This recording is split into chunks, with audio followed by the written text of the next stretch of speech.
Nice to have you here, Bob. Thank you, Matthew. How are you today? Very good. We've got a couple of technical difficulties. I'm going to explain this so the viewers don't understand why. We've got a lightning storm overhead right now, so if you hear some clicks and buzzes, we can't help it. It's the lightning going off. Well, you know, you're in the city of Salem, witches and ghosts and goblins. And we're being haunted by the storm. Yep. Right. So tell me about your career. My writing was really not a career. It always had been a hobby. Mm-hmm. And I worked in public relations and advertising for about 11 years. And all that time, I also did some freelance writing, mm-hmm. and had written maybe near 100 or more magazine articles on shipwrecks, scuba diving, anything to do with the undersea, which fascinated me. My brother was one of the Navy's first frogmen, and he came home and taught me how to scuba dive, one of the first in New England. So you started out writing? Started there, yeah, writing about the diving. Mm-hmm. And then I had always been fascinated with history, you know, witches and ghosts, yeah, and all that stuff, pirates and shipwrecks, of course. And so it just, after I did all these articles and I became High Sheriff of Essex County, and I had to go out on a disability, my heart, and I had heart problems, and but I still felt fairly good, so I started writing these little books, and got a publisher locally, and they just, you know, grew like Topsy. I mean, I ended up writing, I think, 27 of these little books, 50 to 100 pages long, all on different subjects. And I also traveled around New England a lot, mm-hmm. and would dig out some of these stories. It was just a lot of fun. I really enjoyed that time. And someone would say, oh, there's a story about this or that down the street. And I'd start files on these various subjects. And then when the file grew, I'd do a story. Natural to and it was like each book was about like 4 or 5 magazine articles in length. So it was a lot of fun to do, easy to do. Mm-hmm. Did you publish any news articles inside books? Did you take anything you had previously written? Oh, yes. Oh, yeah, sure. Yeah, but yeah, I took a lot of stories of the sea because I had really dwelled in there undersea. Right.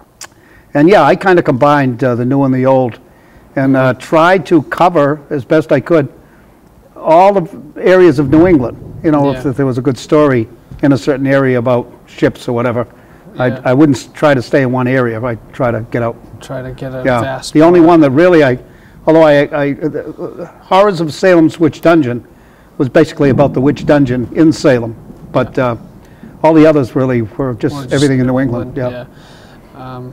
No, it's great that we've got a local author here that just has paid so much attention to the history of New England that if you wanted to find out about it, I mean, I would love to get these books into schools. Yeah, they are in a lot of schools. A lot of kids through the years have picked them up. And many teachers have told me it started kids reading. Yeah. And that was one of my problems in school. I never really enjoyed reading till I read The Oregon Trail, which was really about a guy from Boston who goes out west. Yeah. True story. Yeah. That fascinated me, and I was a big reader after that. But it needs a kid reading's got to be sparked with a real interest, and then they keep going.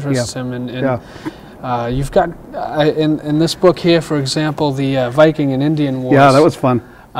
You go into some detail about the Pilgrims and their skirmishes with the Indians. Yeah. Yeah, And, I had done a lot of Indian stuff early on too, because again, it was it fascinated me, the Indians of this area and the Indians of Cape Cod and Rhode Island. Always was a fascination, and I really think there's a combination, which nobody's really said too much about, between the Vikings and the Indians as well. I do too. Yeah. I think there is a close relationship at some point in history between them.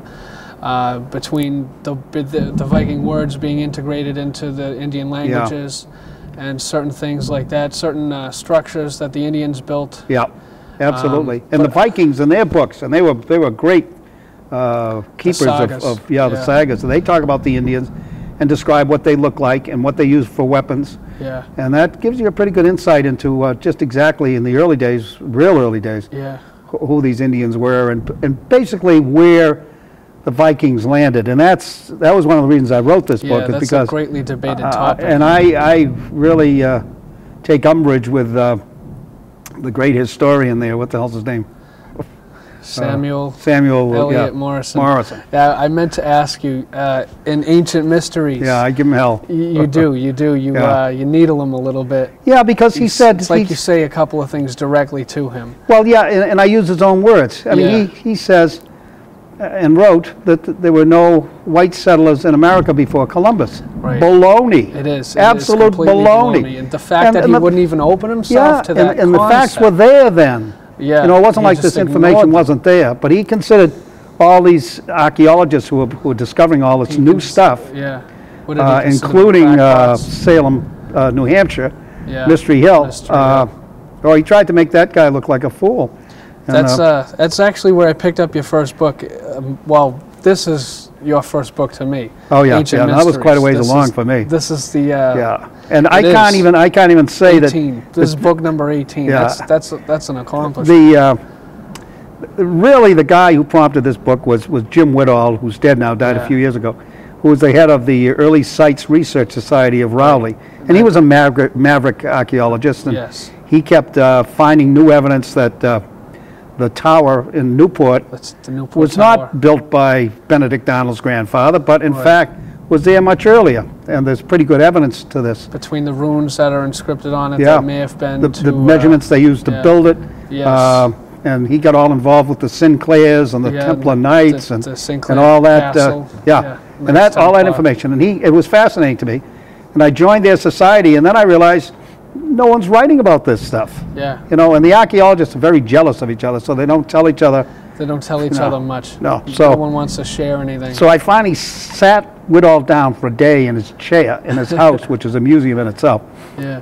And I said, talk to me, and I don't want any distractions. I want to hear all the stuff. Yeah. And that's how I got the book. It's a great book. Thank you. That's actually why I've bought other books of yours. The first two, I don't have them all yet. Someday I will. I don't think I have them all either. You don't even have your own books. No. That's great. I got these two not too long ago, just over at the Wax Museum. We're here in Salem. Yeah. So the Old Irish of New England. I actually found what my Irish name was. Oh, did you? Yeah. My great-grandmother's name is Cassidy. Oh, yeah. I've got Cassidy relatives, so we might be related. I wonder. I have an uncle Cassidy. What's his name? Jack Cassidy. Jack Cassidy. Virginia Cassidy is my aunt. Okay. My mother's sister. Do you have any cousins maybe? What's her name? Alice Cassidy? I don't know. You know, that's awful. The speaking of Alice, Ellis, Ellis, which is my middle name, was his wife's maiden name, and my aunt. And the Ellises throughout Peabody and Beverly and Salem. I mean, there's thousands of them. I'm still bumping into new ones. Still bumping. Yeah.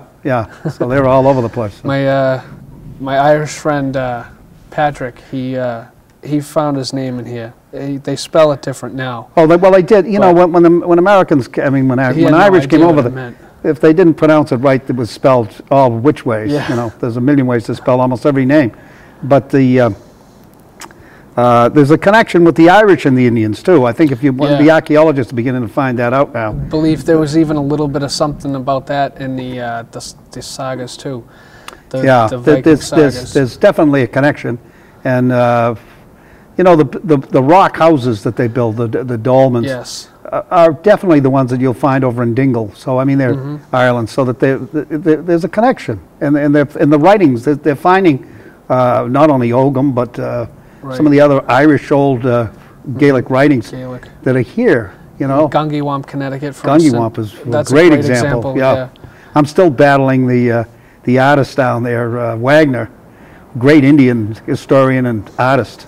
He did all the scenes at the Mohican place, but he thinks they talk about the little people. Yeah. The Indians, the regular Indians, the normal Indians, about all these little people, and Wagner thinks that they're talking about little Indians. And I said, I don't think so. No, I think they're like the Irish. They're talking about little Irish. They're talking about leprechauns. Two or two Dons, they used to call them in Ireland. Two or two Dons. Yeah. Two or two Dons. I'm going to remember that. Yeah. Two or two Dons. Two or two Dons. Let's move on to another book. Okay. You brought some here today. I found 3 or 4 hanging around here. Yeah. Lighthouse Mysteries of the North Atlantic. Yeah. Why don't we start off with this one? That again, the reason I got into lighthouses is because of my interest in shipwrecks. And many, that's the two shall never meet but do. Right. And one of my fascinations is the lighthouse right off the coast here at Baker's Island. And I always call the lighthouse out there the only lighthouse that ever sank a ship, which is true. It's true. The ship Union went out when there were 2 lighthouses on the island. And while the Union was out in Pango, wherever that is, getting tin and pepper, they took one lighthouse down, forgetting when these ships come back in. These lighthouses are their markers. Yeah. And it was a storm, and they saw the one lighthouse, and they came in, and they passed it. And then the captain got nervous. He says, no, we're not in Salem. We must be in Boston. And he turned the ship around and smashed right into the rocks. Yeah. Wow, that's something. Yeah. Yeah, but it's great that you did a book specifically about lighthouses, because lighthouses is American. I mean, yeah, and they're going out too. I mean, the Boston Lighthouse, I think, is the last one that's manned, and I'm not too sure today it is, but it was a few years ago. All right, why don't we move on to this other book here, Cruel and Unusual Punishments. Yeah, that was, like that was going to buy next. That was one of the files that was very small, and I kept putting notes in and getting more information over the years. And you got to realize some of these books were written over a period of maybe 20, 30 years. Yeah. And I kept putting, and finally it got thicker. I said, gee, that's a fascinating subject. And it was. Most people don't realize that all New Englanders who were, great in the Civil War of, against slavery. Before the Revolutionary War, almost every family, in fact, I'd guess that every family in New England had a slave. Really? But the Revolutionary War then was kind of the one that broke it down, because the blacks got into the war and were very successful. Battle of Bunker Hill, the 2 great heroes really were blacks. One in fact, they're both named Salem. One's first name was Salem, one's last name was Salem. But they got very involved in the Revolution, and they got their freedom in New England. Yeah. But then 100 years later or so, when the Civil War began, the abolitionists, most of them came from New England. Yeah. So. So that's mostly about. Is that about? It's really not just about blacks and their problems in slavery and the cruel punishments that they had to endure. But one of the things in Salem, everybody talks about burning the witches. Well, they didn't burn witches in Salem, but they did burn people who poisoned other people. And this all happened before the witch trials. There were about 3 people burned at the stake. In fact, one after the witch, one just before the Revolutionary War, burned at the stake for trying to poison their master. So that we did burn people at the stake, and they were all black that we burned at the stake. Yeah. That's funny, because it's not funny, but it's you think strange. Of witches being burned at the stake, and not slaves. And in France, of course, in places like that, they were burned at the stake, but not here. Not here. In fact, Cotton Mather was opposed to burning at the stake or some of the other punishments, because he thought it was more Catholic than Puritan. So that's the only reason why.